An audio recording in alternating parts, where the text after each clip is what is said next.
Welcome everyone, new session of Pilot Bootcamp for Script Camp. In this class you will write a whole brand new pilot script, either half hour or a full hour, and you will complete it within 6 weeks. My name's Connor, I'm the host of these boot camps for the future, TV writing, and for novel writing classes on Script Camp and Word Camp. So hopefully you can hear me a little better. We've been having some volume issues on the streams before, but I've bumped up the volume of my microphone, so hopefully this sounds a little easier to hear at this point. Let's jump right into our first couple slides. This is just telling you that we're in a stage channel, and that in order to speak, you will need to request to speak by clicking that hand-shaped icon on Discord. And if you're watching us on a different platform like YouTube or Twitch or Twitter or something like this, you should come and join us here on Discord. You can find us by going to scriptcamp.net. And there you'll be able to get the link to join our Discord community up here in the top right. We have a lot of different classes, over 100 hours of different events, workshops, and classes every month.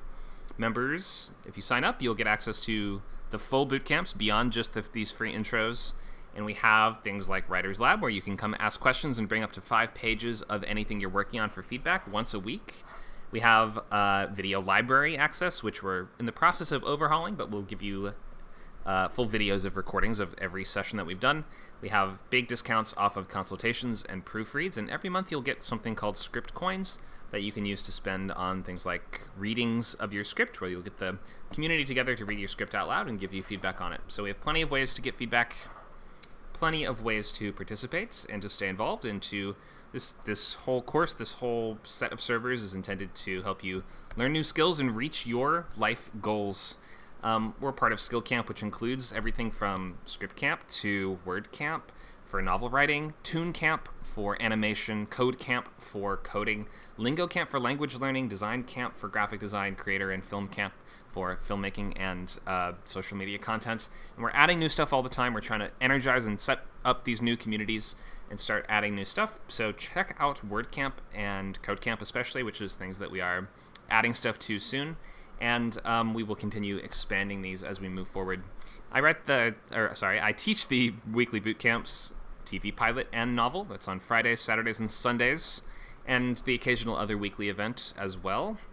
I have been writing full-length scripts for 12 years now, moved to LA in 2015, and have placed in Nicholl semifinals, Launchpad top 10, and wrote on Shudder's Creepshow.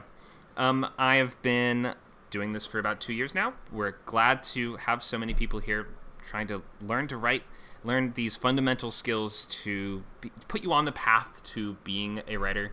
You're not going to try to write an absolute masterpiece in any of these boot camps. That's not really the goal as much as it is to start sort of going to the gym and running the laps, so to speak, to build these skills and to practice writing and sort of get used to what does a great script feel like? How can I most effectively organize both my plan for writing that script and also organize my time in executing it? And you're just learning the methods and the methodology behind writing this type of quite long and complicated document. But pilots are not quite as long as the others. We're working with either 60 pages or 30 pages for this, so that's why this is the shortest boot camp with only 6 weeks.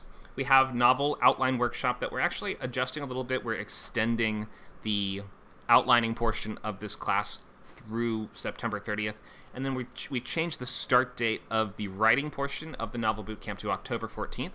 All of these novel classes are 12 to 2 p.m. Pacific time in Word Camp, which is our other server in the green text there.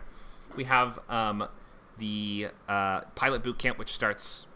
This is week 1 overview class today, so this is a great one to come to if you need to kind of just figure out what is your basic idea, or to get some of these questions answered on just how does writing pilots work? How does the pilot writing process work?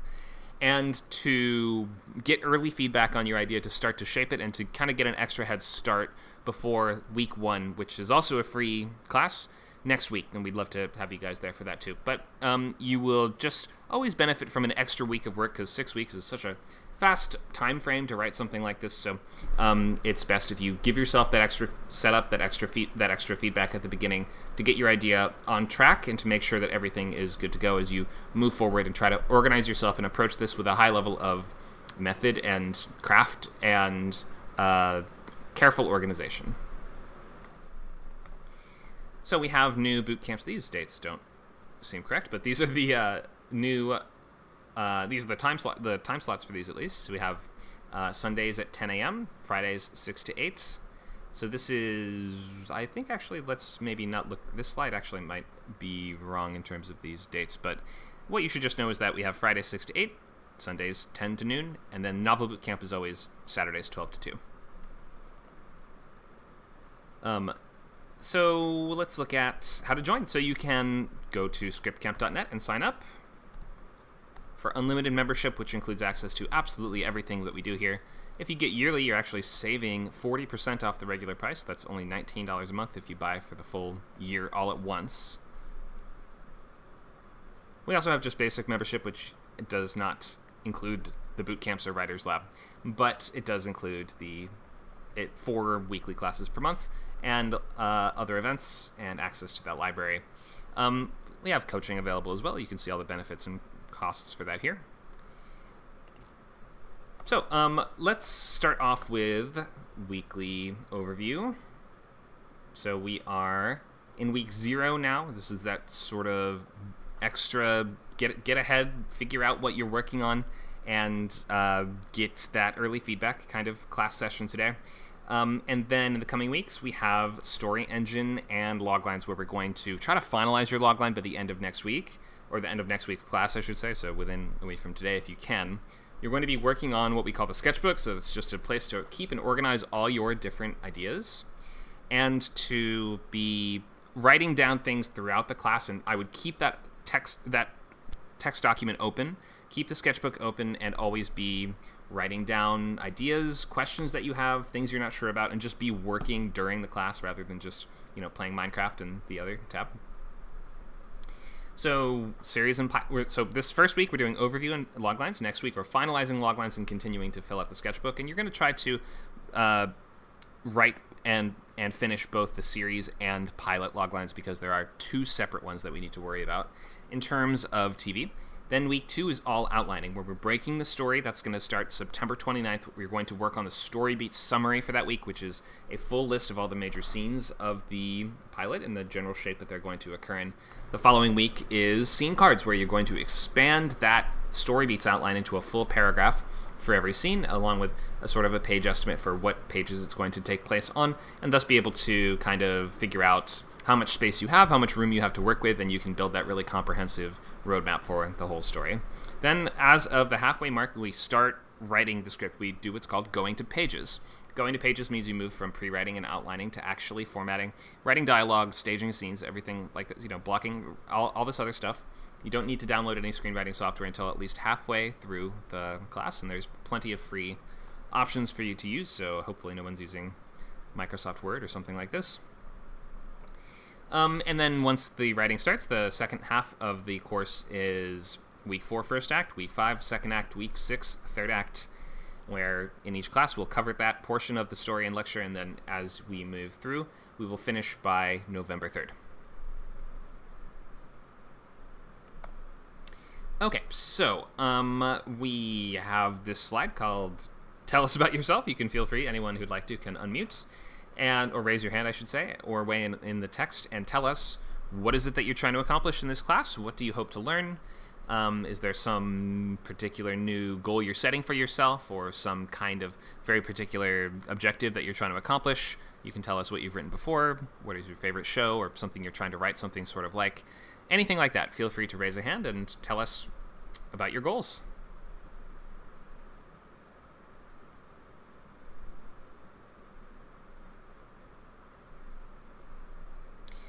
We also have a poll in the chat. If you go to the text by mousing over the classroom channel and clicking that white word bubble that says Open Chat, you can see a poll where you can express your interest in any of the upcoming camps by clicking those small numbers.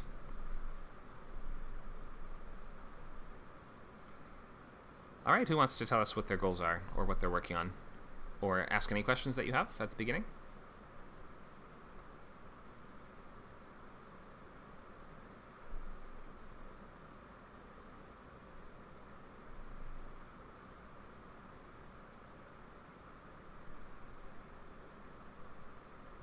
Should I just call on someone? Nacho, why don't we start with you? I know you may not be taking the class, but you've written pilots in the past before. Yeah.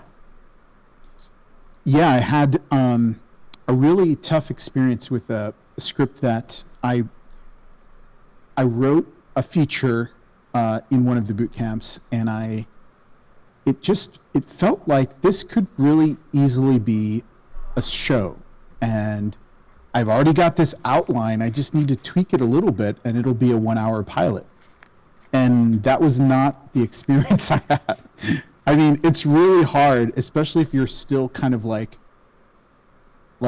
if the feature is still kind of raw in your mind, like to then adapt it into a TV pilot. Like it feels like it's something you should really, pick up that's you wrote a while back or whatever that's got some shelf time on it. So I had a lot of trouble with that. Just I don't know. I think I do have a couple of other shows in mind, and I kind of have a similar the one I'm writing right now about the robot hotel. It feels like it could also be potentially a pilot, but I want to wait until that's kind of like settled a bit more before trying to tackle that. Right. Yeah, and also I guess favorite shows, I would say Lost, Game of Thrones, Breaking Bad, Battlestar Galactica. It's a great one. It's been a while since I've heard anyone mention Battlestar. Glad to hear it. Yeah, I used to watch that religiously. Great show. Yeah, that was. It feels like it really influenced a lot of other shows after that, right? Oh yeah, that and Lost. I mean, we're on at the same time, so that was like the 2004 to 2007-ish time when those were premiering, and those storytelling styles. That to me was the beginning of this sort of like peak TV type time. It was kind of nothing like that before, right?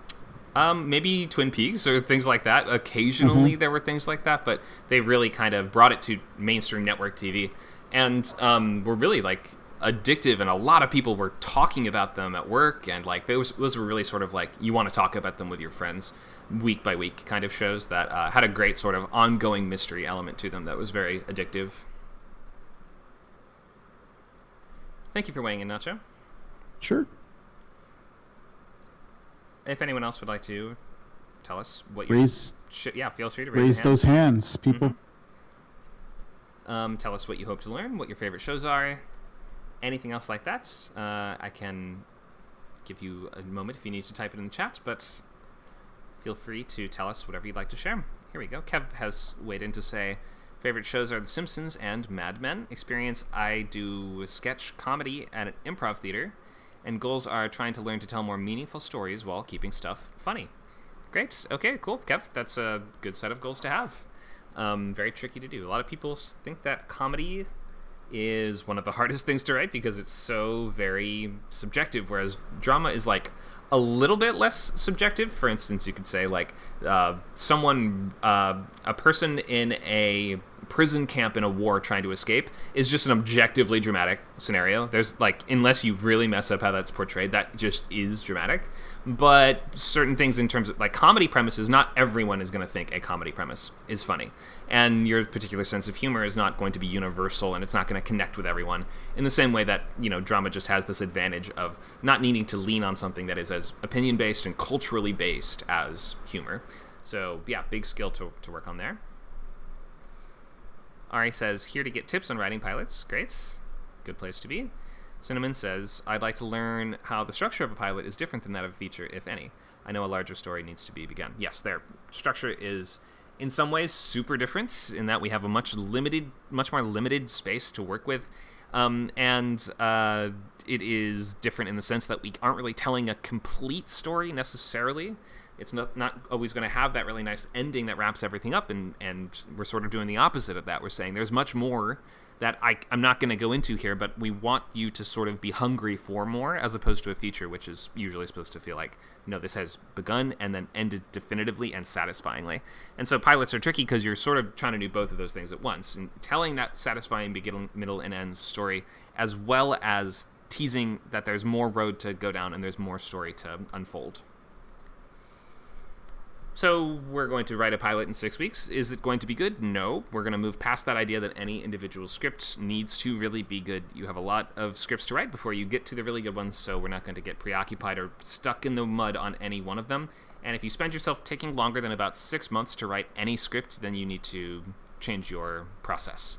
There are 3 things that you need to be doing to advance as a writer and move forward, and they are reading, writing, and moving on. Reading, meaning reading professional scripts cover to cover and paying attention, taking notes, really, doing things like maybe even writing down the structure as you go through it. Oh, this is the midpoint, this is the climax, etc., etc. You need to be writing, meaning producing content of some kind, but hopefully that is in service of finishing scripts, because that's the last thing, is moving on. Ideally, you're moving on after you finish something and are satisfied and happy with it, and maybe enter it in contests or fellowships or things like that if you want to. But otherwise, moving on regardless. You need to find a way to complete a script within 6 months and move to the next one, and continue doing that. If you're not coming out with a few scripts a year, something's wrong with your process. Okay, so let's make sketchbooks now. Go to Google Docs and just make a brand new blank document. There's no real actual format for this or right or wrong things to include except for this list of stuff that you should put at the top. Everything else is free form and you can fill it with anything that you want. All of your different ideas for what could be in the show in terms of characters, scenes, lines of dialogue, rules of the world, moments in the show. You don't even have to know if they would all fit necessarily or how they'd fit together, but you're going to be just gathering that info and keeping that all in the same place in the sketchbook portion. So let's go to Google Docs now and make a new blank document. You're going to call it Name of Show Sketchbook, or if you don't have a title yet, then just sketchbook is fine. And at the top, you'll put these things: title, genre, format/time slot, comps. Then we have 2 different loglines: series logline and pilot logline. So you're going to try to be filling these out throughout the class today and try to get as much of this done as you can. So go ahead and make that now. And I would be filling those things out, writing down questions that you have and ideas that you have throughout class in this document rather than, goofing off. You can goof off a little bit, but, I would really recommend trying to get these things down this week because you have this extra week to do it. And if you're still trying to figure out what on earth it is that you're writing next week, then it'll just slow you down and gum up the process. So if you are here currently in this class, you have this gift of the extra week to nail down the very basics and try to get the essential groundwork done. So again, that list is title, genre, format and time slot, comps, and 2 loglines, series, and pilot. You can fill in any of those things now if you have them and you know what they are, and anything you don't know the answer to, you're going to try to write down by the end of class. At least an early attempt at. Okay, so ground rules and suggestions. Don't do true stories, anthologies, or adaptations. We're trying to write either 60-minute or 30-minute pilots that are doable within the time frame of the class and don't require you to do a ton of research or to honor somebody's legacy or to get something just right, because it's just not a medium that's super conducive to you spending a really, really, really long time per script. You will kind of learn more by writing more scripts faster than you will by than agonizing over one for a very long time. Just don't do time travel. Believe me, just don't do it. Just don't do time travel. Probably don't do a historical, unless you have some kind of grounding in that time period, or maybe all you watch is Westerns or something like that, so you know exactly what would happen in a Western and you don't need to do as much research. So maybe, it's not a hard rule, but just a suggestion, you don't do a historical. You probably want to be aware of certain things that are really difficult to keep track of on the page, especially for new writers, like clones, characters in multiple bodies or multiple copies of characters, parallel universes or multiverses, or scripts that have extensive and very complicated intertwining flashbacks or different timelines like True Detective or Gone Girl or stuff like that. Now is probably a good time to just take a big swing and do something weird and fun that keeps you excited and interested, and you're going to build those fundamental skills while working on this pilot for 6 weeks, and then it'll be done, and you can either revise it if you really want to, or you won't have to feel bad about moving on to the next thing and not revising it if you don't feel the need, or if it fell very short of your goals and expectations. That's okay. It didn't really matter to you in the first place. You have to kind of devalue your scripts a little bit to just like knowing that every script, 99% of them will never get made, and most of them fall a little bit short of your expectations, at least to begin with. But we can look at them as sort of, we're not going to go back and look at someone training at the gym and say, oh, you ran a terrible lap. It doesn't matter. As long as you're running the laps, the quality of them doesn't matter as much as the fact that you actually do them. We have a question in the chat. Why not montages? You can have montages in your script, but don't do too many of them, or don't lean on them too much, or use them too much, just because they are kind of... I find whenever there's like more than 2 or maybe 3 montages in a script, then it's kind of the writer using them as a crutch to convey a lot of information in a short amount of time, and it starts to just not work as well. If you have, you can definitely write them, and it might be fine, but it's just, that's more of like just a suggestion of a writing tip. Try not to use way too many of them. It's not as hard of a rule as something like, what was it? Don't do something with complex intertwining flashbacks or like timelines, things like this.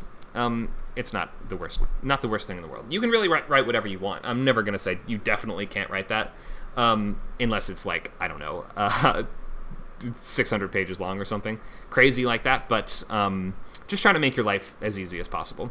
So try maybe some crazy mashup of different genres that you've never seen together before, that you think would just be fun or funny or keep you energized and keep you coming back to the page week after week, because you're like, oh, we're going to do a racing movie, like a sports racing movie, mashed together with a, let's say, war movie. What about a war racing movie? Why would people be racing in a war? Obviously, this is shows, not movies, but then you're sort of forced to use that as an exercise to say, well, okay, so that doesn't make sense on its face, but I'm going to sort of do some puzzle work in my brain to figure out how that might make sense. Or maybe you're like, I don't know, let's do a sci-fi courtroom drama or something like that. That just sounds cool and unique.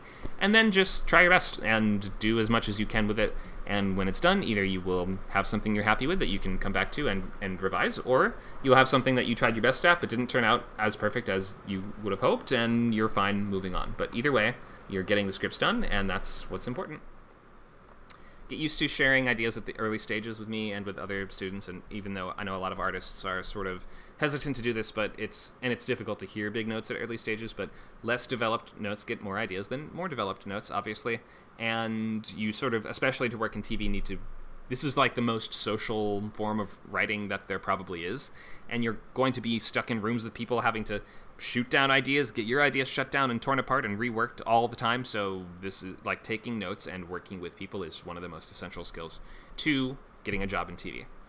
Beyond that, you'll have to just use your real name or some sort of nickname that is a real name instead of a username if you're going to move forward in the class past the free intro. You don't have to do this now, but just let us know if you want us to change your nickname if you can't figure out how to do that, and you'll use a real name for the remainder of the course.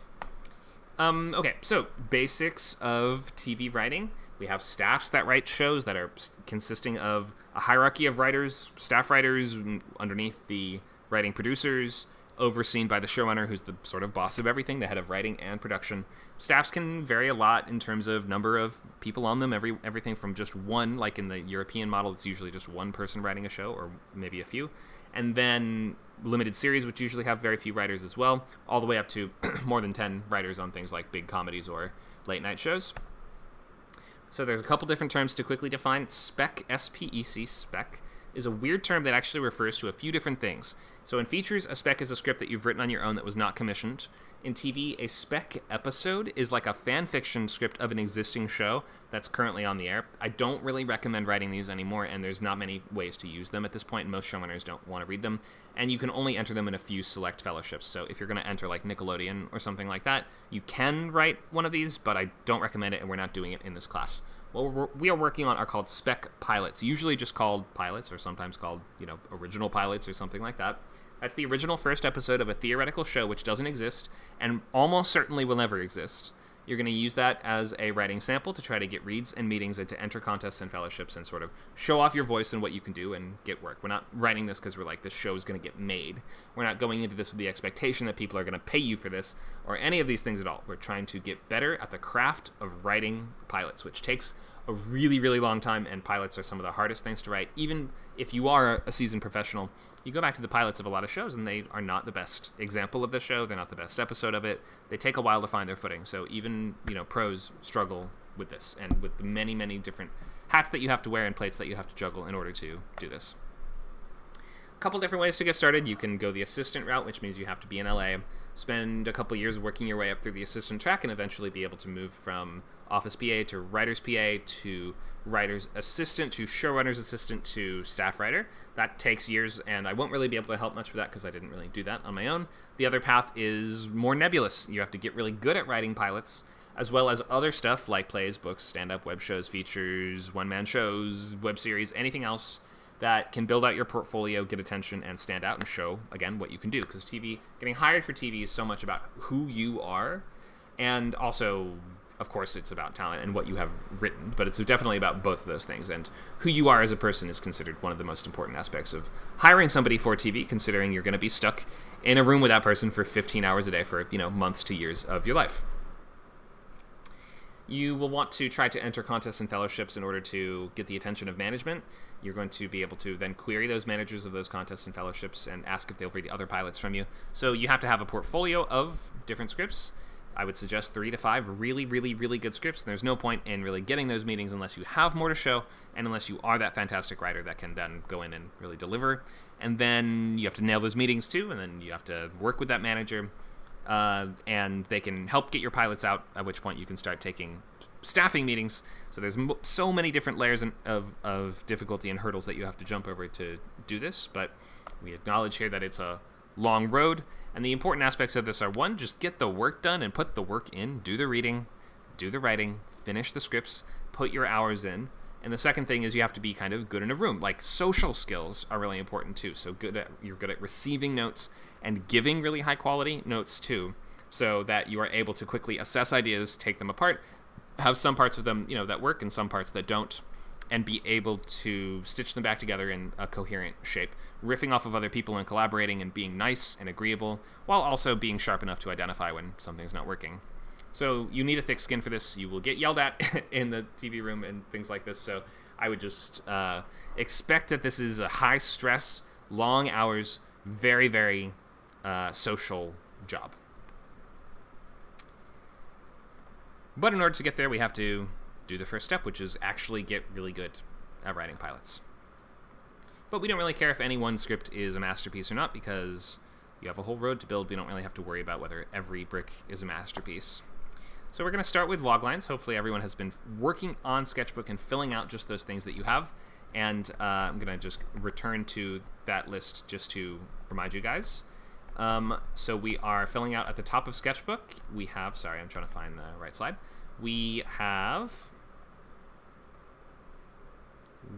here we go.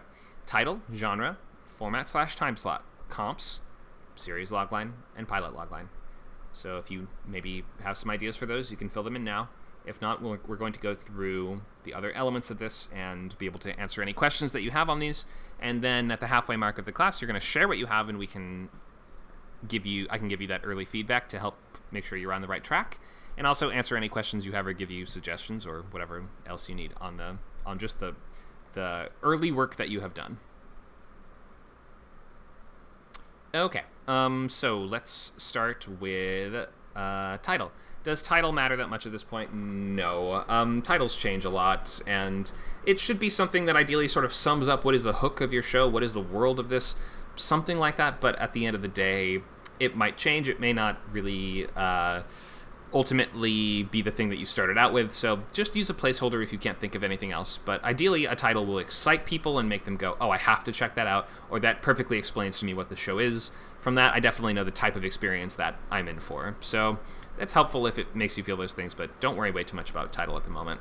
Let's worry more about things like genre, format, and time slot. So if you don't know what you're writing at all, then a good place to start is with picking a genre, and we're going to combine 2 different things at the most. There's nothing wrong with having a show of just one single genre, nothing wrong with that at all. But there's something kind of confusing about having 4 or 5 different genres attached to it, so try to limit yourself to just 2. Your options are as follows. We basically have comedy, drama, crime, sci-fi, fantasy, action adventure, which is sort of one category. I'm not sure there's exactly an adventure genre of TV show exactly nowadays. Mystery/thriller, same sort of thing. A lot of people won't really make that distinction as much. Horror at this point is a separate category and has a lot of crossover with mystery thriller, but I think at this point in the TV landscape we have seen enough sort of horror-specific stuff that we can break it out into its own TV genre, which it did not always used to be. We also have procedural, which is sort of like a format style of show that's usually going to be police, medical, legal, or some other institution, and it's going to be very kind of thing of the week based, very episodic, very serialized, and every episode is going to have a story that wraps up and concludes by the end, and we get the sense that, okay, next week there will be another story like that. Animated shows are usually half hour and either comedy or action adventure, but they don't need to be. They can be whatever you want. I would just have some answer to the question, why is this animated? Like, why did you choose to have this animated? And you should have a different answer besides just, I like it better.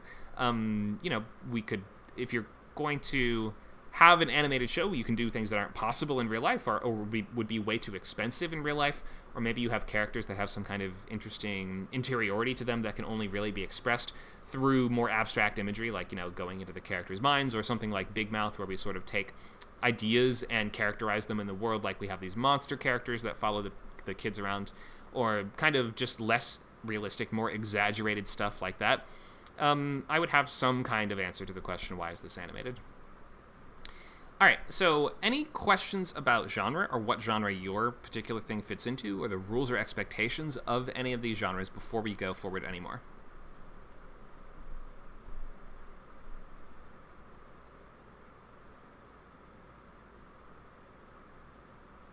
Does everybody know what genre that you are writing?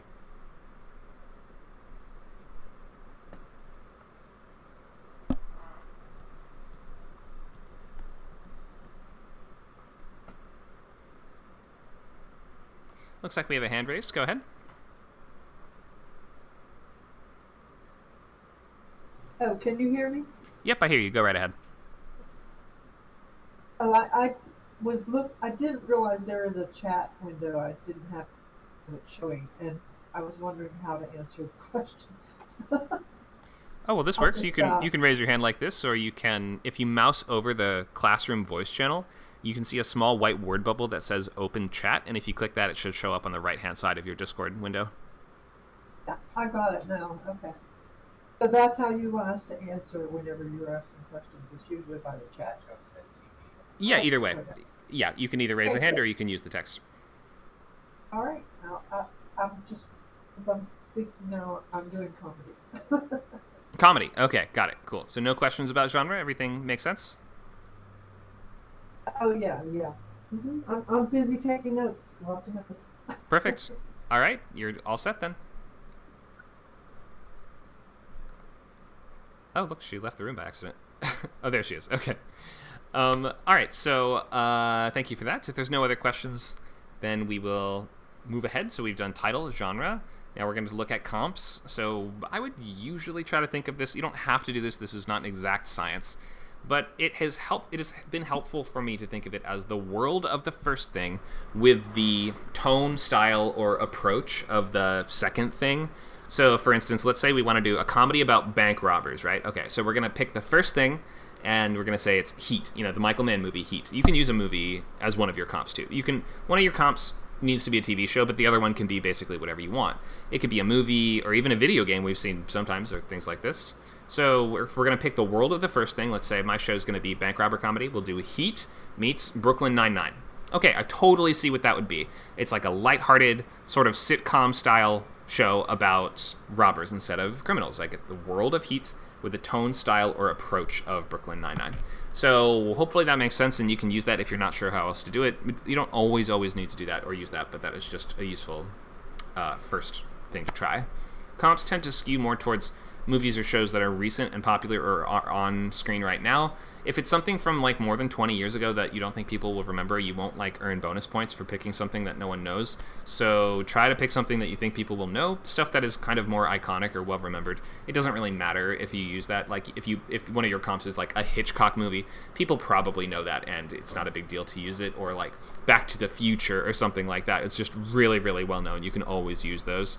But if it's not super well known, then you're better off using something that's either on the air now or that was very recently.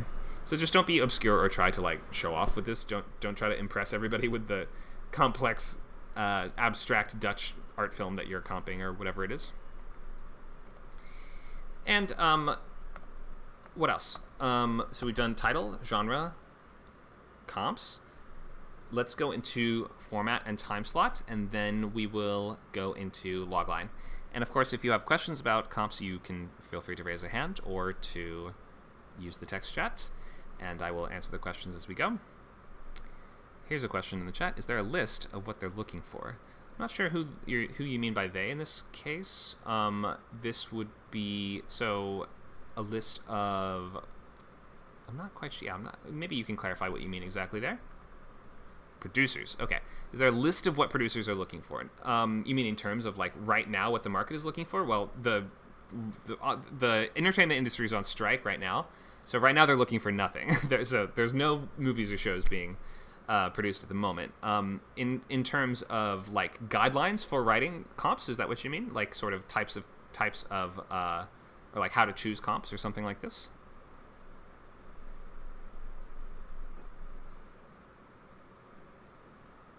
After the strike is over, for example, they want lots of romance with comedies, etc. Okay. There is not just a definitive list of that, unfortunately.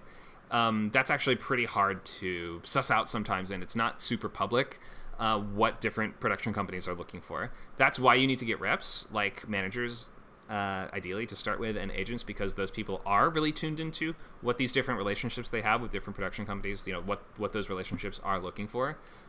So those are usually not available to writers. Your rep will be able to tell you, though, if you ask them. They will be able to notice things like trends in the market, things that have sold recently, but the market changes so much that it's not really worth tracking too carefully. I wouldn't suggest, at least, paying way too much attention to that, and instead, because 99% of shows don't get made anyway, and the first thing that they're looking for is a certain excitement and authenticity of the voice and things like this, that you're almost certainly just better off writing the things that excite you and interest you, and then knowing that those will be able to perhaps find their place in the market at some point. Good question.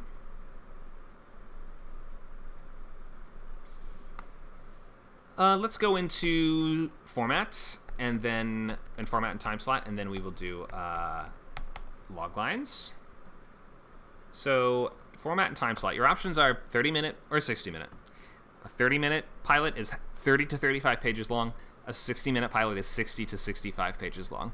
There's some wiggle room and some leeway there, but basically, like, don't go above 70 pages for the hour-long pilot, and don't go above 40 pages for half hour, or else you have kind of entered that weird nebulous dead zone where nothing is actually of those lengths.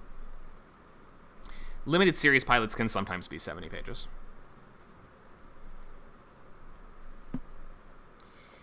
Um, 60-minute also is not going to be a comedy. Or it's not going to be a straight comedy. We've seen examples of people mixing other stuff with the comedy. We've seen everything from hour-long dark comedy, hour-long dramedy, things like Shameless, musical, like what's it called, Crazy Ex-Girlfriend, which is like a musical dramedy, basically. But there's not going to be a 60-minute sitcom. That is the one genre that just is not really an option for hour-long. It just doesn't really exist. Half hour can be whatever you want these days, though. They're usually comedic and usually more episodic, but there's enough exceptions at this point that you can kind of draw your own rules there. And sometimes you can do exciting stuff in the half-hour space that people haven't seen before, which, you're also just a bit incentivized to write the thing that's half the length, because it's half as much outlining, half as many pages to write.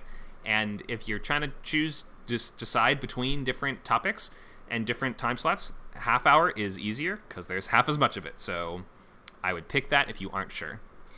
We have a question in the chat. Is the subject of marijuana off limits? No, there are no subjects off limits at all.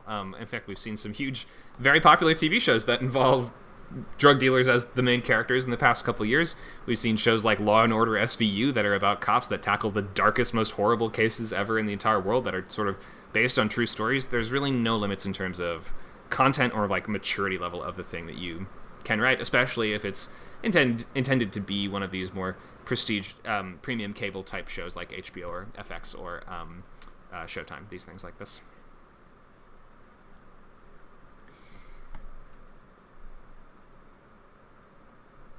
Other formats do exist. We have 15-minute shows that we sometimes see on things like Adult Swim cartoons. If you're going to do something like that, I would maybe recommend doing 2 episodes in the scripts. And then we have 70-minute occasionally, such as limited series. But beyond that, your options are really just half hour or full hour. Okay, so I'm not going to go too much into the specific page counts or number counts of shows that have been made, because these things have different objectives they're fulfilling. They have a different box that they're trying to, different set of boxes they're trying to check. So we can't exactly take these as fully instructive lessons, but hopefully you see that even the sort of shows that are that kind of even out with commercial breaks at about 45 minutes long, for instance, are still going to be like 65-page scripts for the most part, 60 to 65-page scripts for the most part. And even shows that are, like, look at Silicon Valley, 39-page script, but still it boils down to 30 pages, maybe due to the pacing or the editing or stuff like this. So there are exceptions, but for your own personal script, stick to 30 to 35 or 60 to 65. Well, our last topic before we get into log lines is the format, so continuity format. And that is essentially, I've come up with this name status quo for this one type of show versus premise for the other kind of format. These are the two options, and the premise pilot is basically like your long movie. This is your show like you have to watch them in order to see what happened last week. It's your Stranger Things and your Breaking Bad and stuff like that. And we are going to watch characters change gradually over the course of multiple seasons and watch much more substantial story arcs unfold that you're not going to get to write, so don't get too excited about, in episode 8 of season 3, I'm going to pay that off. No, you have to pay that stuff off now in the pilot, because your show's not getting made, and you are not going to get another chance to showcase this world or whatever, so you have to kind of not save the good stuff for episodes that you're never going to get to write. You have to pack that into the first episode as much as you can. And then we have status quo pilots. Status quo meaning the way that things are, back to normal, back to the status quo every time. Every episode that we sort of reset back to zero, like The Simpsons or like your Family Guy or Law & Order, things like this. A lot of cartoons, sitcoms, and procedurals work this way. You can tune into any episode, any season, and still follow the story of the episode, even if there are sort of arcs within that. You're not going to really be able to write that in the pilot stage. The characters will change very little or not at all, or maybe it will be suggested that they will that they're kind of changing to some extent, but it's not really the focus of these as much as you should focus on delivering that strong and satisfying beginning, middle, and end story. Okay, questions on continuity formats? Here's a question in the text. I'm not planning to move to LA, and I'm probably not up on the hip stuff, so I guess you would recommend we get up to speed with all of them, or at least the ones currently successful in our genre. Oh, yes, definitely, without any doubt. You should be watching your genre, seeing what's on TV right now, seeing the kinds of things that have been done, the things that are oversaturated, maybe the things that haven't been done as much, you can sort of take note of too. And you really need to watch a lot and read a lot. So not only watching shows on TV, but reading scripts that come out every year, even of things that don't get produced, and paying attention to which scripts are selling and the kinds of ideas that are doing well. These things are useful no matter what stage you're at, and I would get used to this idea of reading 3 scripts a week is what I recommend. You can get away with 1 script a week if you insist, but like 3 scripts is a good target to aim for. And if you're reading half hour, it does not take that long to read a 30-page script, so you can definitely read 3 of those a week quite easily. We have a lot of resources to find scripts. The best resource is this TV writing Google group. I'm going to link it in the chat now, and you can find a directory of tons of different pilots of different categories. We have UK, US, drama, comedy, we have animation, we have show Bibles. You can look at what do pilot scripts look like on the page, and you need to actually start reading them cover to cover, taking notes, paying attention, and seeing how this all works and what a good script really kind of feels like, as well as just what does it look like. There's a couple things you don't need to have. You don't need to worry about seeing numbers, as you will see in some of these. These are like shooting scripts, so don't include scene numbers, but that's the only thing.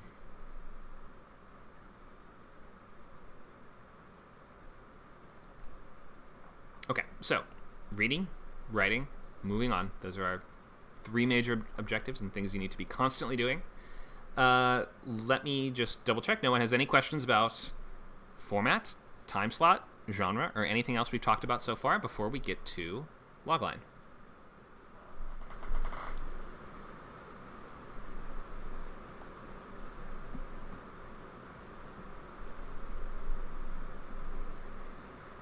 Looks like there's no questions, so we will move right to logline.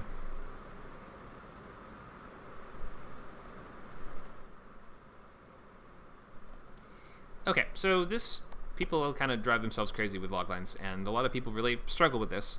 So don't expect to get it perfect right away. The logline is a one sentence that expresses what is this about, and we have two of these for TV. We have both the series logline and the pilot logline. The series logline being the one sentence that sort of tells us what are we doing for years of this show, and then we have the pilot logline, which is going to be more similar to a feature wherein we're going to understand what is the inciting incident, who is the protagonist, what do they want, what is standing in their way, and what is that sense of ticking clock or like time pressure on the character, and sort of tell us what the boundaries or walls of this story are.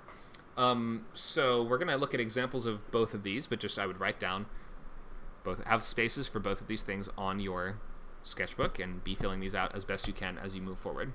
So what is the difference between TV and feature loglines? Well, a film is sort of embracing the core concept and delivering on it within that 2-hour runtime, whereas a TV series is sort of expected to build on that initial premise throughout years, and the concept will kind of evolve over time. So the emphasis is really going to be in the series logline, especially on compelling characters and the interesting worlds that they live in.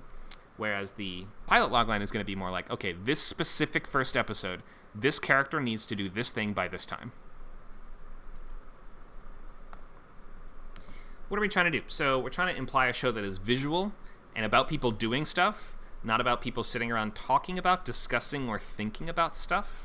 We're actually going to have characters that have a web of interesting relationships. We have some protagonists, we have antagonists, we have primary action that's going to be trackable visually and with tangible goalposts so we can understand that the characters have accomplished their objectives. It's not just like the characters the characters must discuss their feelings on philosophy. It's like that doesn't really sound like a visual, tangible goal. There's no real end game to that. There's no real way to tell that that has been concluded. If your characters are entering some kind of philosophy debate contest, that would actually add that element of tangible goalpost to it. So we want to avoid these sort of nebulous finish lines that feel like, well, when is that actually done? In terms of the series logline, you can be a little broader. We can have goals that are a little less tangible because, especially if it's a status quo show like a sitcom, then you sort of want to describe the type of tangible objectives that your character is going to have throughout the rest of the show's run. So we'll look at some examples of that, but for the pilot logline, make sure we understand what is the character trying to accomplish and what specific criteria or goalposts do they have to achieve. Also, you want to make it clear what your hook is. What is the hook of a show? Some sort of unique element of this that makes it stand out and makes us interested and excited to read it. And even if someone was a big fan of your genre and had seen a lot of it, they would still lean in and say, oh, I've got to check out that one. It's sort of the answer to this question, the question, I've seen a million of this before, but I've never seen one where blank. And that blank is what you have to sort of try to fill out. Your show doesn't have to be the most original thing in the whole world. You're not being graded on originality. You're mostly just trying to write a script and learn your process of doing that and learn how to plan that and kind of do that heavy technical lifting and all the really crafty stuff that we have to do in order to do that. So don't trouble yourself if you feel like your idea is a little bit down the middle. I will still be able to give you feedback and suggest maybe how to sharpen your hook or make it feel like it stands out or at least has that unique element that would compel somebody to read it when they have a stack of other things to read. But try maybe thinking some element of the familiar mixed with something fresh and unique. This thing meets that thing. Your comps will often clarify what the hook is or sort of tell us what the objective is that you're going for or the specific intentions that you had and the goalpost that you're trying to hit. Okay, so that's a description of the different types of loglines.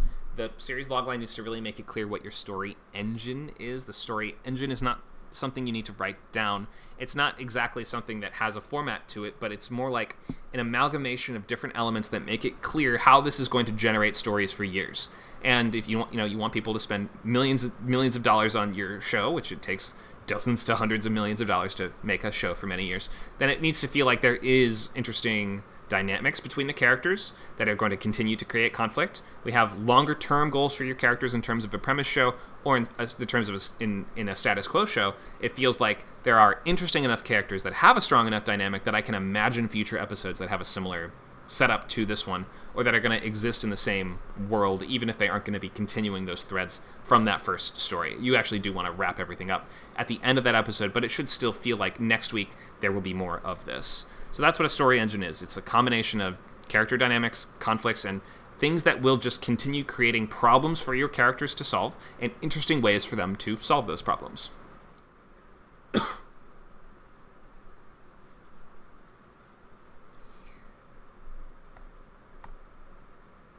So, make it clear this has an audience. Give us a main character or a world that's rich with story potential, or ideally both. Maybe one or the other can be your focus, but characters are really, really, really important in TV, and they are essential for conveying the story engine.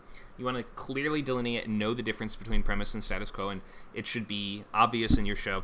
Like, if you end on a cliffhanger, then we know this is not a status quo show. And if you do end on this cliffhanger, it should feel propulsive and like I have to come back next week to learn the answers to that question, but I still felt like I got a satisfying story within this time frame.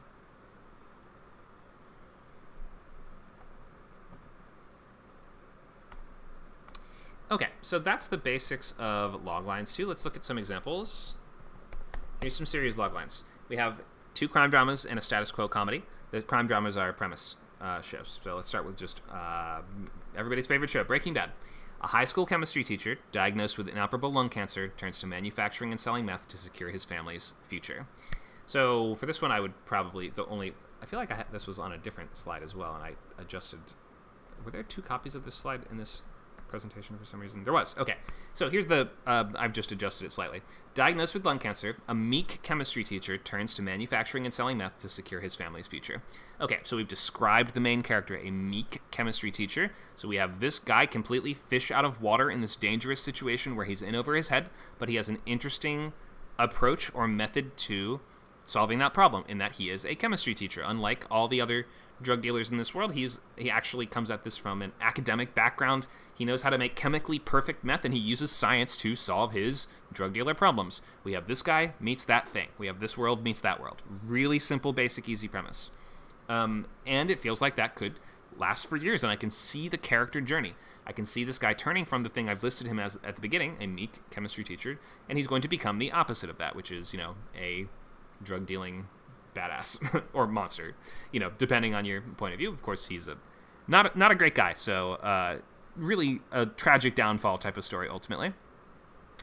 And then Ozark, similar type of show. A fast-talking financial advisor drags his family from Chicago to the Missouri Ozarks, where he must launder $500 million in 5 years to appease a drug boss. Now, how is this clearly a premise show? Well, because it has an end date on it. 5 years. That sort of tells us this is like a 5-season show, or it's kind of aiming to be. As opposed to a status quo show, which would never have that sort of time frame on it, because a status quo show theoretically is supposed to be able to go on forever.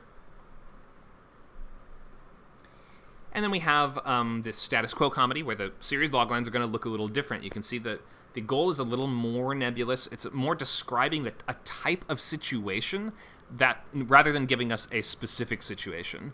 So let's look at Blackish, very popular show, ended a couple years ago. A black family man struggles to gain a sense of cultural identity while raising his kids in a predominantly white upper-middle-class neighborhood.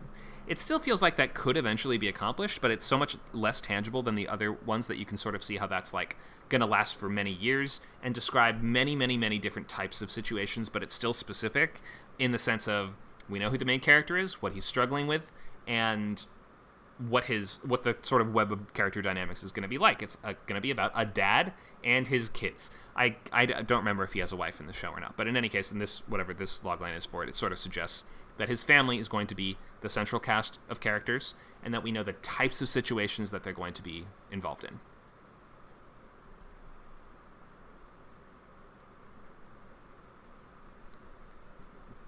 Okay, so there's your series loglines, and I would start working on your own. And then a pilot logline is going to be a little more like a movie logline. It's a little bit like this template. When or after inciting incident, which is the event that kicks off the story, an adjective protagonist must conflict before or else stakes. So we need to know what kicks off this journey, whether it's the case of the week or whether it's the thing of the week, or whether it is some sort of more longer term story that's being kicked off by this very first episode. We need to know what is the thing that starts it all, the first domino to fall in the chain. An adjective protagonist is describing your main character in such a way that we understand either what is their unique approach to solving problems, what is their unique limitation, skill sets, personality, something like that, job, like what is it that they do, and what are they like? And then must conflict tells us what are they actually trying to do in the show, what's standing in the way of them accomplishing their goal. And last, we have stakes, which is essentially highlighting for us, why is this journey important? What happens if they fail or don't act? What is the worst thing that will happen? It doesn't have to be life or death in every situation. Within your genre, you should think, what is the worst thing that could possibly happen? Failing a talent show and embarrassing themselves might be a huge deal in like a middle school show, or things like this. So you have to just know your genre well enough to know what the types of stakes are that people care about in those worlds. Okay, so there's the basics of series, pilot logline, format, continuity, genre, and titles. So that's all the essentials. I'm going to stop for questions, and then we will post and share loglines that you have for feedback and development. So feel free to raise a hand or use the chat and ask whatever you'd like.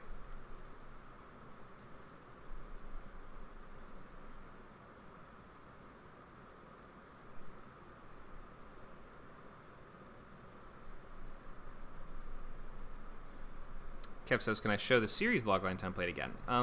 Yeah, it's pretty similar. It's just sort of, you want to use the one sentence that you have to suggest what is the actual time frame for this? Like, what is the actual, like, how long is this going to take? How many years of show do we have here? If you can suggest that. If it's going to, if the whole show takes place over the course of 1 year or a couple years, or maybe you're giving us the sense of more of like what is the world of this than specifically what happens in the very first episode.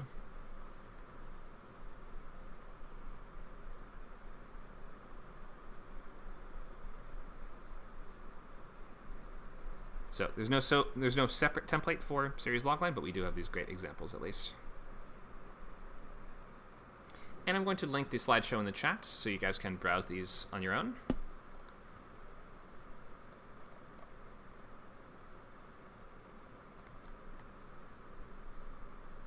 If you're looking for the series logline slide, it's slide number 28.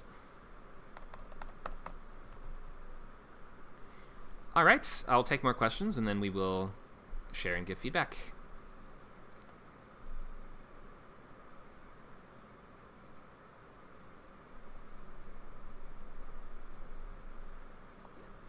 In the meantime, I will bring up a blank Google document for us to write in.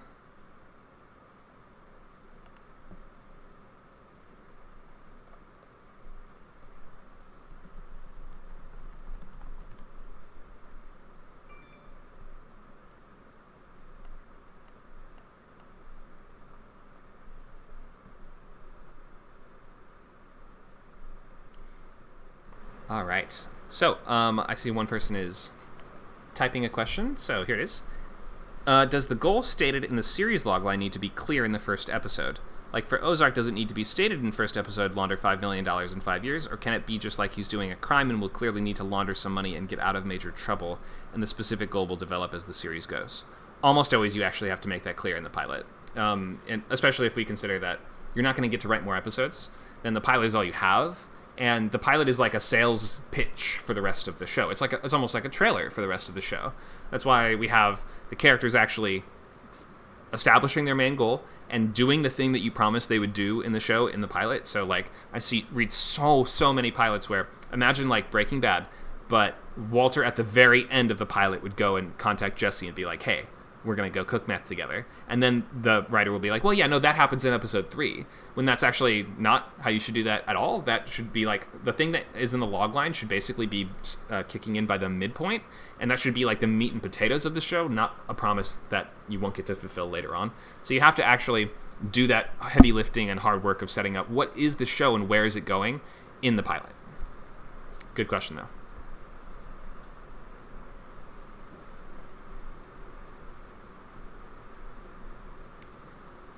If there's no more questions, we will say go ahead and post what you've got, and I'll give you feedback on your series or pilot loglines. They don't have to be perfect. They don't have to be any good, so don't be nervous. Just share what you have, and I'll do what I can. And also, I'll need to ask you questions and talk to you, so you should be ready to speak on the mic. All right, let's start with Kev. Hello. Hey, Connor. Hi there, I hear you. Can you hear me okay? Yeah, I could hear you. Okay, great. Why don't you read out what you have for us? Sure. Title to be determined, genre detective, 1 hour time slots. Other comps are Criminal Minds and Sherlock. For the series, I was thinking, set in 1970 Chicago, an old school FBI agent teams up with a savant con artist to capture an elusive serial killer sending cryptic messages. And for the pilot, after getting arrested by the FBI, a 20-year-old card counter uses his pattern recognition skills to help catch a notorious counterfeiter to avoid jail time. All right, thank you for this. I think I get it and can see it. Let me read it one more time just to make sure. So your format and time slot is 1 hour premise, I'm guessing, right? Or is this... Yeah, this is a premise show. It must be. There's only one killer in the series logline.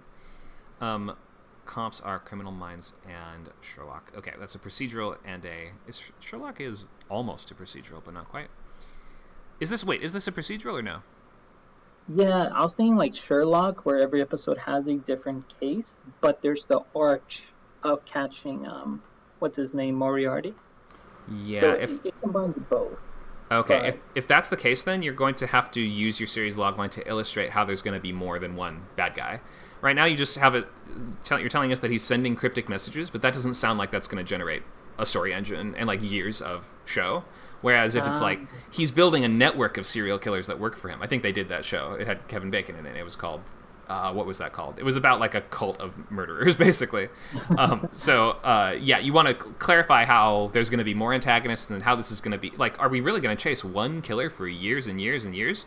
I guess sometimes people do that, but if there's going to be like a guy of the week that we're catching, then you need to kind of either say that the hook is, or like the way that we're getting to that thing of the week is either this unique partnership of, you know, your cop character just has a new case every week that they're dealing with, but then you have to have a clear reason why they're working with this specific person to do it. Or maybe you have this, if you do have this villain in the background pulling all the strings, then you should suggest, okay, what are the weekly conflicts that he's going to be causing? Okay. Man, I'm trying to think how to write that. Because, yeah, I think to make it, so procedural is there's one storyline. What was the other one? Sorry. Sorry, what's the question? So, yeah, procedural is like a type of format for a show. So we'll just say this is a crime procedural if you want to. The other option would have been a premise show. A premise show is different than a procedural in that there is just one sort of main story arc. Or there can be subplots, of course, but it's not going to be like we solve a thing every week and it's all wrapped up by the end. Got it. So if I remove the, like, instead of a elusive serial killer and just saying elusive serial killers, then it becomes procedural, right? As opposed to the obvious serial killers. or the one guy. Okay, so set in 1970 Chicago. Okay. I like the specificity of the setting.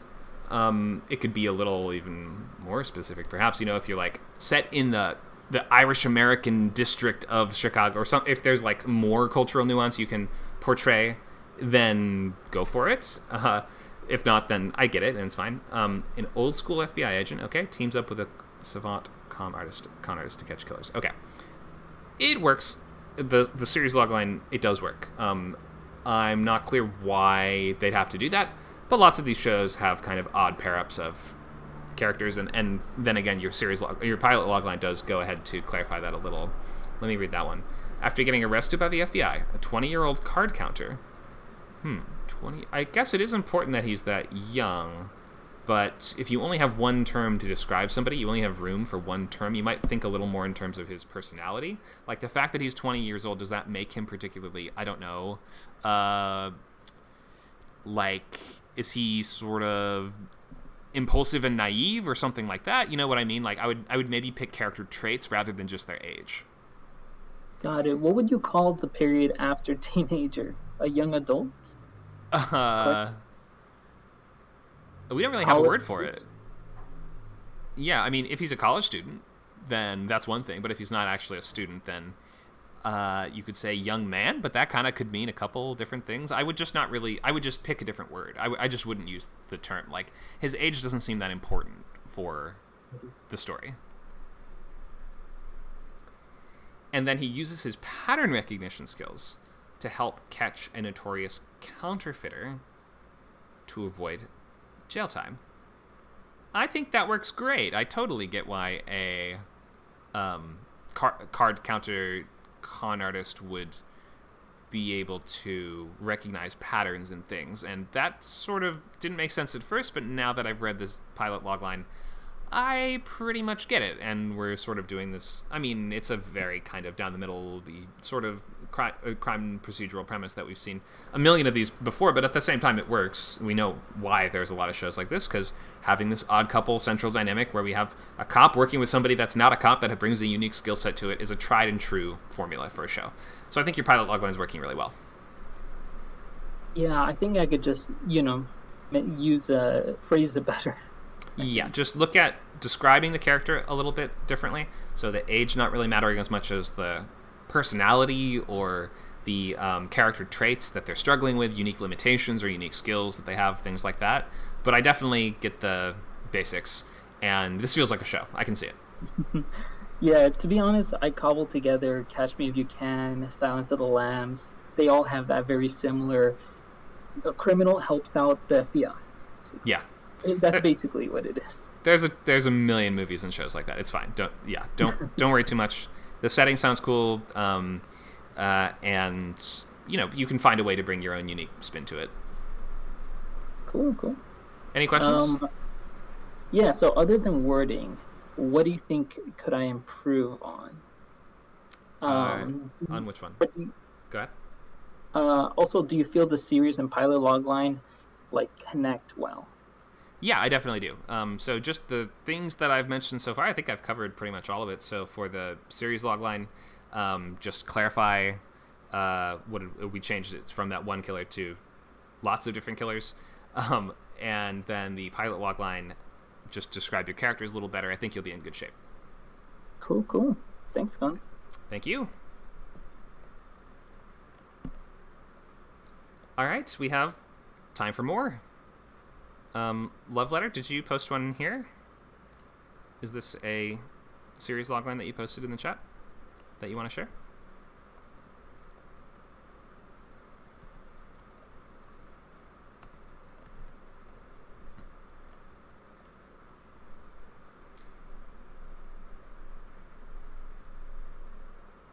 Hello. Thank you. I was working on the Google Docs page, and that was a logline I'm guessing would be pilot series maybe, but the pilot logline, or I'm not sure. I was actually working on the series logline, and feel free to clarify the difference. Okay. While I'm going to switch to that tab and look at my notes. Do we have a title, genre, or comps? The title I have not figured out. The genre would be situation comedy. The format or timeline would be 30 minutes series. Comps would be The Neighborhood or Ghosts. Just the regular, cities in the evening. This one would be, I guess, would appeal to the country music, or maybe the drinker audience, or the famous people who want to get away, kind of thing. But my series logline was a talented unknown songwriter who tends bar and does good deeds for strangers, meets her schoolgirl crush who is now famous. But of course, the complications would be, well, she doesn't want him to know that she writes or sings. He's trying to get away from the public eye, and he has relationships, and he's attracted to her, but of course he doesn't want to get involved because he wants this place where she works to be like his getaway from now on. Okay. So, Can we go back just a second? So, a talented unknown songwriter who tends bar and does good deeds for strangers. What was the last part?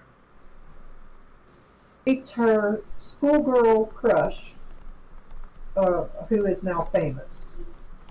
I started to say meets her hero. He's a really famous artist that she loves, but of course she has to be cool.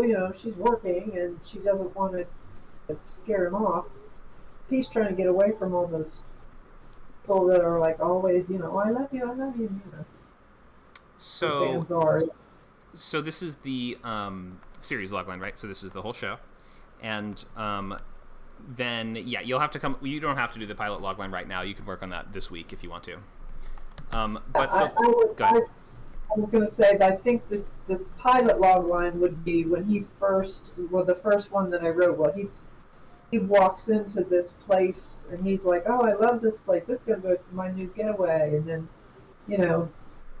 he meets her and she's like, "Oh my gosh!" And then she tells her, "Don't tell him that I sing, karaoke or that I got picked at the." You know what I mean? She's like trying to be cool, but she's really losing it because just a lot that could be done, I think, with their relationship and all those situations. Okay. Can I ask some questions? So, what's the conflict? She's really good. Everybody thinks that she should sing. Everybody wants to tell him because he can give her the help she needs to, really go somewhere. She doesn't want. She doesn't feel ready. She's just not. She likes to write, but he's trying to get away from writing, so she doesn't want to scare him away, turn him off. She wants the business because her place is way far out in the country, or at least somewhat out in the country. You know what I mean? They're kind of like she's attracted to him, he's attracted to her, but they both are trying to not have that relationship. It's just always the basic in a romantic comedy, Am I right? Or is that So I'm sorry. Wait, they start dating, or are you saying they don't start dating? They don't start. They want to though. I mean, they want to. But what's the problem? Well, I know that every situation comedy that I know that I see, they're always like they're really attracted to each other, but they never really date. I mean, it's like that tension for some reason they maintain it through like here's this TV series. Right, but usually there's like there's some kind of reason why, even if it's just one character is not ready yet, or one character has some personality trait that keeps getting in the way, or they're too nervous, or there's something like that. I'm just not really seeing the story engine. It seems like the sentence you've given us leads us up to like the first 10 minutes of the show, or less. What's the rest of the show? I have no idea. This is my first time doing it. That's okay. You don't have to know. That you can always just say I'm still working on that, or like you don't have to have all the answers at the moment. But so what I would suggest is on the right track, or I got 10 minutes. Hey, there you go. Yeah, no, you're fine. So like this sounds like them meeting sounds like the inciting incident. But a series logline is telling us like what happens over the course of years. So it might be something like you have to maybe do a little thinking this week and brainstorming into thinking like, okay, what would this show be down the line? Even you're not going to get to write those episodes, but you need to put the machinery in place for us to get there by the end of the pilot. And so maybe is it like she joins his band, or they start dating, or it could be that he starts tutoring her and giving her lessons so that she can try to win a big tournament that's like at the end of season 1, or like does he hire her into his staff as a roadie or something like that? I think you need to it's more about the situation and the world, right? Go ahead. The initial thought was that she throws a line out and he says, "Oh, I'm going to use that in a song," and she says, "Sure." Or he's having trouble with something and she just snaps right back with it, and he's like, "Oh, you fixed it." And then he's like, "Wow, she might be the inspiration that I need." He wanted to get away. Maybe he wanted to get away because he was burnt out, but she is reigniting that flame. Okay, so that makes sense. So in that case, it would be something like a burnt-out songwriter who, or a burnt-out, I guess, musician is what you're saying. Is he like a country music star? Is that what you're saying? Yeah, basically something like that. Okay. Idea. Just throwing it out there. Sure. So he is maybe out of ideas, or like maybe his last album came out and bombed, or something like that, right? Something that adds a sense of like urgency, in the sense of that he needs, like, something's missing, right? When he meets this woman by coincidence, he realizes, wait a minute, oh my God, your songs are amazing. I need you to be my new songwriter. Maybe that could be the sort of hook of the show. Yes, yeah. See, you know exactly what I was thinking. That could work, yeah. And then maybe think, okay, what's the problem then? Because if everything goes well, that's not really a super compelling story. So you might want to think of, okay, it seems like a dream situation for her, right? Your childhood crush. He wants you to be his songwriter. It's like what everybody would want to happen. But then she realizes, oh crap, this is going to be a lot more trouble than I thought it would be somehow. Maybe he has, like, maybe it's, it's not always great to date or work with a famous person. Now you're going to be subject to a lot of scrutiny, tabloids or paparazzi, things like that. Maybe he's from the big city and she's from the small town, and there's a cultural clash there. Go ahead. She's going to run into his previous relationship. Mm-hmm. There's going to be some baggage. There's always, there's so many people when you're especially famous. There's so many people that are interested in you. She might feel like she has no chance. Oh, okay, great. So it should probably be more than she just feels like she has no chance. It should seem really clear that she has no chance, or like eventually you want them to get together, but you need to have an obstacle in the path to that. So that would be something like maybe he's even he's casually dating a bunch of other music stars or something like that. So it feels like, oh, how am I going to compete with, Dolly Parton or whatever? He's dating Dolly Parton. Yeah, go ahead. Yeah, so this would be romantic comedy then. Okay, sure. You can do that. And then in that case, then we understand, okay, the goal is eventually for them to get together, but a lot of the time when that happens, the story for a lot of the fans start to lose interest when they actually, like, if you actually give it to us, then the fans kind of, you may have noticed this before. Yeah. A lot of shows lose a lot of the juice that kept them going when the couple actually gets together. So to that end, you have to give substantial obstacles in the path of that happening, or it should be like he's nowhere near ready for a real relationship or something like that, where although they like each other and now that she's working as his songwriter, they're forced into that partnership, which is actually good, because the more romantic conflict they have, normally those people would stop seeing each other, right? But if they have to work together, then that gives a good reason for them to keep, having to come into conflict and creating the stories of multiple episodes moving forward. So I think this sounds like I'm getting it more now that we're sort of peeling away the layers and figuring out what would make the show like this work.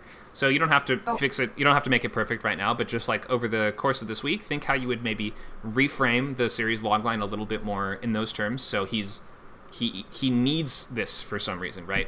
He's either burnt out, or he can't think of ideas for songs anymore, right? Or he maybe he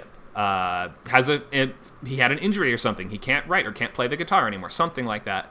He needs someone, and then it turns out she happens to be just the right person to fulfill that niche, and she's really into him, but there's some problem in the way of them getting together, which could be that he has a prior relationship, or a bunch of them. Maybe he has a bunch of jealous exes. It should just be clear what the conflicts are going to be moving forward, and enough that would create years of show. I think 1 year would take me forever. Sure. I mean, I think what I was going to ask is that the way to resolve that is just to keep coming up with the question. So what is the conflict? What is, what prevents them? What are all the reasons why we can't end this series? Answer all the reasons why we cannot end this. Yeah, you have to sort of at least imply the answer to that. Like, it should be clear to us from reading the log line how this would be more than just a single episode, and how this would be something that would, go on for years. Like this, that's what the story engine idea is all about. And then for the pilot logline, you'll want to be more specific about that very first situation. So you'll want to frame it around some kind of objective, like he's got 3 weeks to come up with a new song, or else he's going to lose a big contract or something, right? Like you give him like a stricter time frame. If he's an alcoholic, okay, and she won't, like, nope, not happening. I mean, that to me, I don't want to, kick off a lot of people, and the beer sponsors are going to be like, no. But, there are, I mean, that is a relationship issue. That's real. I mean, people really can relate to the real issues, but they don't really want to see. I mean, that's what the comedy is for. It's kind of to keep keep your mind off of the realities of certain situations. Yeah, I don't think it's too dark for a comedy, though. I think that him being sort of if he's like a bad boy rock star that has substance abuse problems, he has kind of self-destructive habits, or, he just does wacky rich guy stuff. That's good for a comedy and could work really well. Yeah. But it brings up the question, why didn't, there were a couple of others that kind of failed after the first season. Why didn't they carry on? Was it the characters, or was it the plot line? You mean, why have the other shows been canceled? After a season. I can't think of two of them. I can see them in my head, but I can't remember the names. So shows get canceled for all kinds of reasons, mostly just not enough people are watching them. And as for why not enough people are watching them, there are a number of factors that can go into that too. It might be at a bad or weird time slot, which is why some shows have gotten canceled. It may be because the fans weren't happy with the story. It may be because the network wasn't like making enough money fast enough for the network. For Netflix, it could be that it didn't hit their weird metrics that they have in mind that they don't share with anyone, so they just kind of arbitrarily cancel things because their algorithms told them to. So like it's impossible to say why most shows get canceled. You can dig into the drama behind the scenes if you really want to. But in any case, it's not always the writer's fault. It's not always, like, good shows get canceled sometimes. It's not always because it was a bad script or anything like that. These things are sort of out of our control to some extent. All we can do is really write the best thing we can. Okay, I just wanted to make sure that, that alcohol specifically is not an issue. It's not a problem, in other words, to discuss in a show. Not at all. No. Some, like, Always Sunny in Philadelphia is one of the most popular long-running sitcoms on TV. There are ways to handle it, and then there are ways to handle it, I guess. Nothing's off limits, really. You handled it well, or you watched it. Exactly, yeah. So it's all about how you portray it. It's not always going to be that I watched it. It might just be the algo said. Yeah. Okay. Any questions on this? No, not right now. Okay, so keep at this, and we have another free class next week, so if you come back to that one with your revised version, I can give you additional feedback, and we can try to finalize it by end of next weekend. Okay, great. Thank you. Thank you. Thanks for sharing. Hope this was helpful. All right, looks like we have a comment from somebody on Twitch. Whenever things are going well, he self-sabotages. This is sort of a suggestion for the story engine in that pilot that we just discussed. So yeah, having characters that have these self-destructive habits or get in their own way, that works really well with on TV sitcoms, especially. Look at everything like your Seinfelds and things like this. They're just very flawed. They're always dragging each other down like crabs in a bucket, and they never learn anything. They always end up in the same place week after week. So having characters fail at their goal and ending up back where they started is really, really common in TV plotting. Okay, let's see. Joel says Connor's mic gets louder when I'm on camera. Kind of weird. Maybe no one else notices it. I actually have noticed that before too. It must be because I have different volume settings somehow between the different scene setups on OBS. I'm not 100% sure how to change that, but hopefully you can still hear me okay regardless. I'll work on that for next time. So we have half an hour left. Does anyone else have a logline for a show that they want to share for feedback? If you're watching on Twitch, you come join us on Discord. I'll give you feedback right now. Come on, Mr. Toast. We know you're there.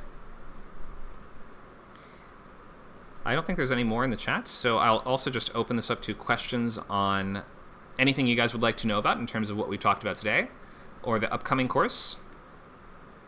Cinnamon needs 5 or 10 minutes. We could also just talk it out or figure it out if you don't have it finished yet. So it doesn't have to be fully complete. Let me scroll up also and see if anyone else has listed a logline that I've missed. Nope, I think that's it.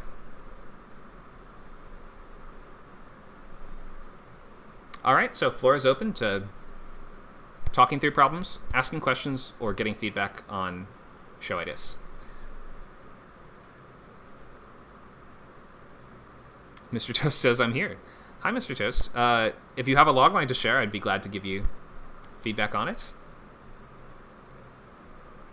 Or any questions that you have. Thank you for watching. We're glad to have people watching on Twitch, Twitter, Facebook, Discord, and YouTube. We are on all those sites, and you can watch this back on YouTube, or I think you can watch it back on Twitch and the other ones too after the class is done. He says, I'm working on a book. Not familiar with a logline. Books have loglines too nowadays. A lot of the time, it's that one sentence that expresses what is this about? Who's the main character? What's the problem they have? What are they trying to do? You can use the same format for a book that you would use for a feature logline, or you can start with this if you want to. It doesn't have to be exactly this every time, but it would look something like this. When or after inciting incidents, an adjective protagonist must conflict before stakes. But given how a book is a much more expansive story a lot of the time, this can be a little bit of a longer term goal. You can have more words in this, and you can split it into 2 sentences if you really need to. Hope that's helpful. We also have novel bootcamp Saturdays 12 to 2 on our server called WordCamp that you'll be able to watch on the same channel, Twitch, Twitter, Discord, all those things, tomorrow. All Pacific time, yes. Yep, so come by tomorrow at noon Pacific if you'd like to do book stuff. Here's some more questions. Love Letter says, do you work on multiple shows at one time? I'm not sure if you're talking about me specifically or just if I recommend doing that, but the answer to both is no. I write one script at a time. I'm usually outlining the next or brainstorming, thinking of the next thing while I'm writing a show, but I'm not usually writing multiple scripts at once, and it is a really good way to take way longer to finish both and to have neither of them be the quality that you would want, in my experience. So I don't recommend writing multiple things at once either.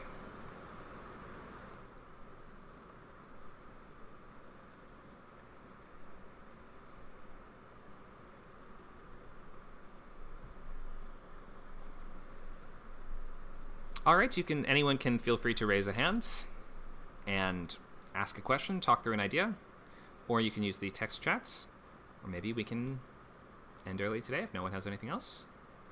Looks like we have a raised hand. Go ahead, Love Letter. I have a quick question.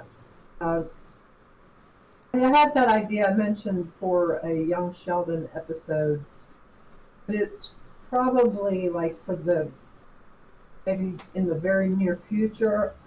How far ahead in a series is a writer, are the writers right? I know nobody's being paid, but I'm sure people are writing now.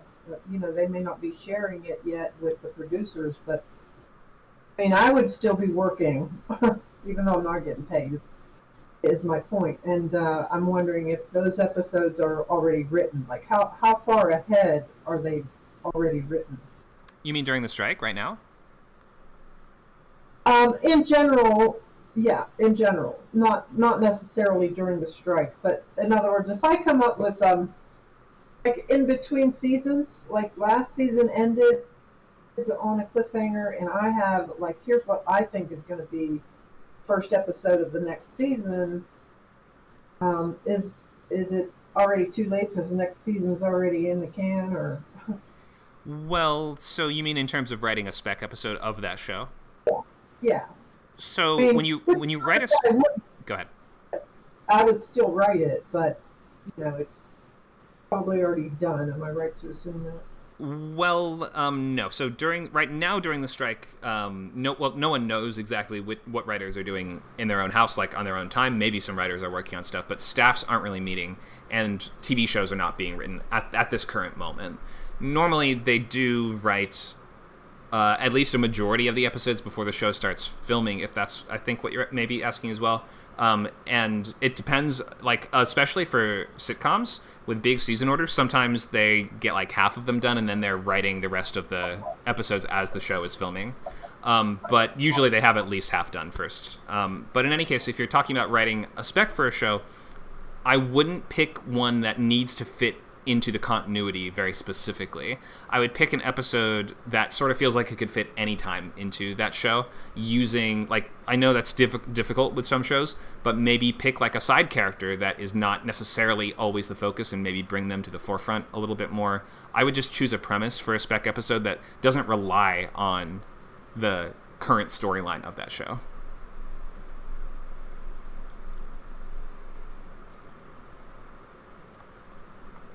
Does that answer your question?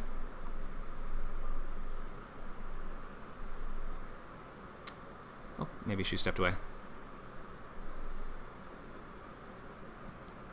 Okay, feel free to, if you're able to weigh in and let me know if that helps, or if you want to follow up and ask more, then you can, of course, do that. Thank you for the question. Looks like we have a logline from Cinnamon. Hello. Let's do Monsters of Mayfair. Your mic is muted, just if you hadn't seen.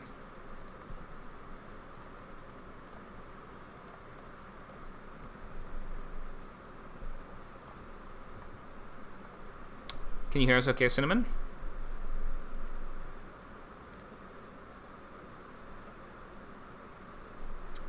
Still not getting sound from your mic? Maybe you're on push to talk mode.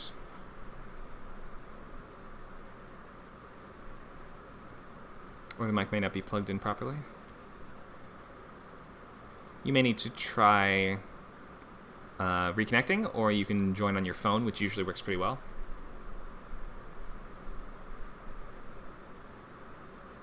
Looks like she's reconnecting.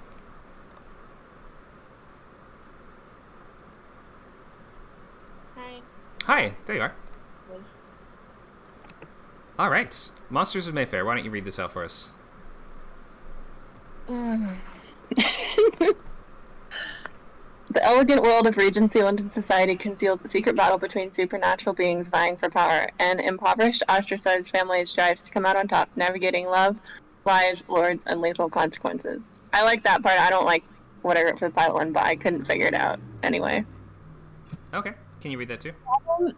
I was trying to do it, I was thinking of, like, because, so I sort of like Bridgerton, but I think Bridgerton's really boring, so I was trying to add, like, supernatural excitement, but the thing is, because, like, Bridgerton is about different people every season, so it's sort of like a different, it's like the same people, but it has, like, a different main character, so then I was trying to put what was happening in the season into the pilot logline, but it's almost like it needs a separate season logline.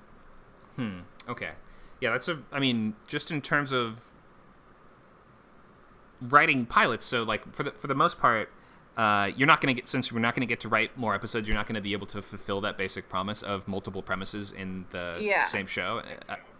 So I just wouldn't try to make sure your show doesn't fully rely on that in order to work, or in order for the hook to... It wouldn't. I just didn't know whether to put, in that case, like, the part where she wants to make her sister the queen, like, obviously that's not going to happen in the first episode. So then I was thinking whether to put it in the series logline, even though it's technically maybe too easy, not easy, but, like, you know, we talked about tangible and intangible goals. So, like, technically it would be an intangible goal for the idea of the series, but then a bit more tangible each season. So I don't know which I would put, if I should leave it how it is or put that up. You know what I mean? Sure. Can you read the pilot logline? Masquerading as a wealthy heiress, a scrappy stable girl arrives in London and works to ingratiate herself into society's trendsetters with the ultimate goal of installing her sister as the new Shadow Queen of England. Ah. The new Shadow Queen of England. Is that like a magic thing, or do you mean, like, sort of like a manipulator behind the throne? having not established a plot, it could be either one of those. Okay, because it's capitalized. So Yes, that it is. Usually indicates that that's a magic thing. In this case, Okay. so I would if it's not, if it's you want her to secret, I would just call it something else. If it's not a magic thing, she wants to install her sister as, I guess, like the sort of power behind the throne, the great eminence of England, Yes. so to speak, something like this. Okay. Yes. So The Favorite also might be a good comp. Have you seen that? No, I haven't seen that. I'll watch it. Yeah, you'll probably like it if you are into this sort of stuff. It was up for Best Picture a couple years ago. So I think I get the basics. The elegant world of Regency London society conceals a secret battle between supernatural beings vying for power. But then your pilot logline doesn't sound like it has any of that. Well, right. I already said the pilot logline's messed up. I already know that. Yeah. So I guess what I'm thinking is, first of all, I think the series logline can be one sentence. So, an impoverished, ostracized family in Regency England, etc. And then you say they strive to come out on top. Does that mean reclaim their former status?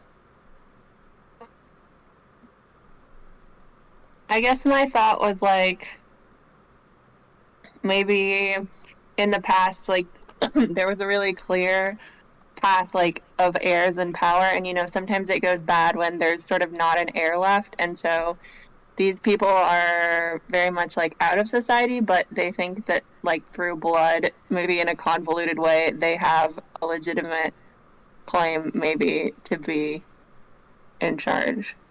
Okay, that's interesting. So, in that case, maybe you could even sort of point that out in the series logline. You know, an impoverished noble family with royal blood strives to reestablish their kid with a claim to the throne, or something like that. So, love, lies, lords, and lethal consequences. Okay. What are the... So you mentioned there's different creatures. What did you mean by that exactly? Are we talking vampires and werewolves? I didn't decide. Haven't decided. Okay. So that could be something that... It's partially, like, ahead. I had read this book that was, I read a book that was, like, about King Henry VIII, one of his wives, and all of the, like, royals and things could turn into these different animals, and I liked that. So I was kind of thinking of that, because, like, it was a fun mix of, you know, supernatural, and also animals are just cute and fun. And then they would all, like, you know, fight each other as whatever animal they could turn into. But I don't know. Yeah. Okay. So, Or it could just be something else. okay, so I guess the feedback that I'll give now, just because it seems like you need to cook the pilot logline a little longer, but I'll Yeah. just tell you what I can. So we'll do more specific goal for even within the series logline. Just coming out on top just doesn't mean much. Whereas something like they're trying to reclaim their status or establish somebody on the throne, or they're trying to make their way into the palace, or something like that. If you can just give us a little bit of a clear sense of the direction that they're going in. They're trying to take down the queen, something like this. They suspect the queen's a vampire. They're going to slay her. And then navigating love, lies, lords, and lethal consequences. I think that works for a series logline. It does feel very sort of Bridgerton-ish, and tells us that there's going to be a lot of subplots, which tells me that this almost certainly needs to be 60 minutes. Yeah, that's what I figured that it should be. Yeah. There would just be so much heavy lifting to do. Even if this weren't supernatural, this would be tough to pull off in 30 minutes, and you have twice as much world building to do because you have the whole magic world too. And then, yeah, for the pilot logline, so are you set on the characters, or are you still figuring out who the characters are? Like, you're definitely doing the stable girl storyline, or do you have different ideas on that? I don't know. I just thought of that 10 minutes ago, so I would say it's flexible. Okay. That is the plot of The Favorite, I will just say, so that involves Emma Stone's character is a stable girl that shows up and decides to... That's funny. Maybe I should not do that then. It's not a huge deal. You can still do it if you want. It's not the exact same plot. It's just like, that is how that story starts off. She can be the, what do you call it, that manages the hawks. That's more cool than being the horse person anyway. Oh, the falconer? Yeah, she can be that. That sounds pretty cool. Yeah, there's a great falconry scene in the favorite as well. Ah. Not that you can't do it, just pointing out that you like it and should watch it for inspiration. So yeah, I think this is working well. If you can give us a central relationship, that also often really helps. So think, like Bridgerton obviously has a really clear central romance storyline. If there, Yeah, I was gonna go ahead. do that. And like the most recent season of Bridgerton, it had like the sister thing going on. So I was also thinking of like the sister relationship. Sure, yeah. So yeah, especially with drama, because drama is you can't have drama with one person. So you need other people for them to clash against and to have conflict with, and for that story engine to really clarify. So if it's something like she's going to try to rise to the top of the palace or whatever by seducing this one lord or something like that, then we can get a sense of, okay, I can start to picture scenes from the show as opposed to just one person, by themselves. And especially if you can pick a central dynamic that's going to really be able to utilize the premise that you've given us. So it's something like she's a witch and she teams up with a witch hunter, or she teams up with a vampire, or she teams up with, if we just sort of like can spell out what is special about the characters or how you're going to use the premise that you've built for us in the show, then, and if you can just do that in the relationships themselves, then that helps us imagine a lot of, that idea can like bloom in the mind a little more, as we often say, and we can start to just see it, like imagining future episodes more and more. We'd be able to say like, okay, I can see the kind of hijinks and disasters that this would cause as it goes on. So that's why picking opposite sort of perspectives or roles for these characters is often useful. Think of like, what is it, Buffy and Spike, right? Buffy falls in love with she falls in love with a couple vampires, I think, over the course of the show. Doesn't she have a thing with Angel too? Yeah, I think so. I think that's that central. Angel's the good boy and Spike's the bad boy in that triangle. So if there is like some sort of central, like, I think I would just try to give us a sense of a clear direction for your character's like objective. What is it that they're trying to do besides just come out on top? And then second of all, that those dynamics or those relationships should just be spelled out as much as you can.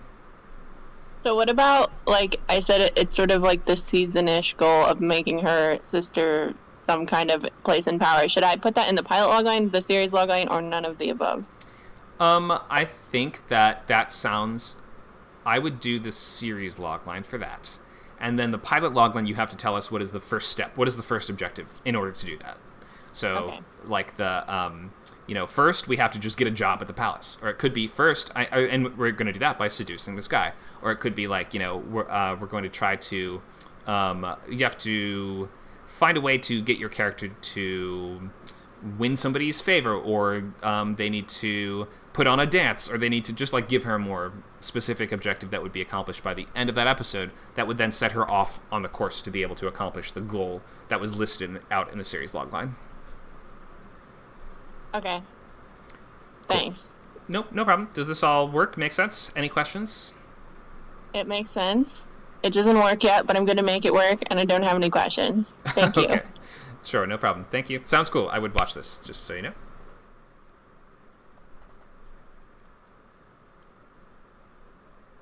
All right. We have a couple suggestions also from Love Letter in the chat that Cinnamon can read and be inspired by. Thank you for that. And she says she would watch it too. And we also have a suggestion from Mr. Toast on Twitch. What about a carrier pigeon trainer? Someone who's a hub for pigeons and sends letters between the other groups of import. That would be a good person to know, because they could read and then edit or change all the letters too. Maybe not for a main character, but could be a cool character to have on the show at least. Thank you for the suggestion, Mr. Toast. All right, do we have any more loglines? We have 15 minutes. I'll take last loglines, last questions, and then we will wrap up.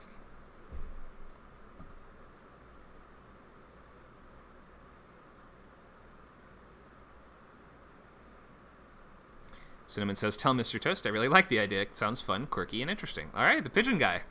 Something there. Something to the pigeon person.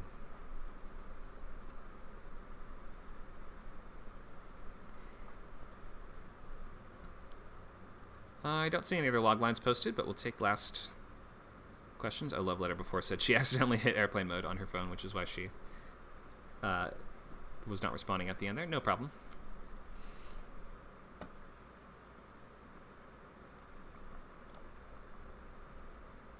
So while we're typing last questions, I will give you the goals for next time. So we want to revise series and pilot loglines as much as you can. And by next week, end of next class, you should be able to finalize them, hopefully. It's okay if you change your idea or if you're not able to get it all the way done. We also have this goal of read a pilot script. You must read a pilot script beginning to end. And I would probably recommend taking notes, but I'm not going to check your notes or anything like that. So develop your idea more, fill out your sketchbook, and read a pilot script. Those are the goals for next week.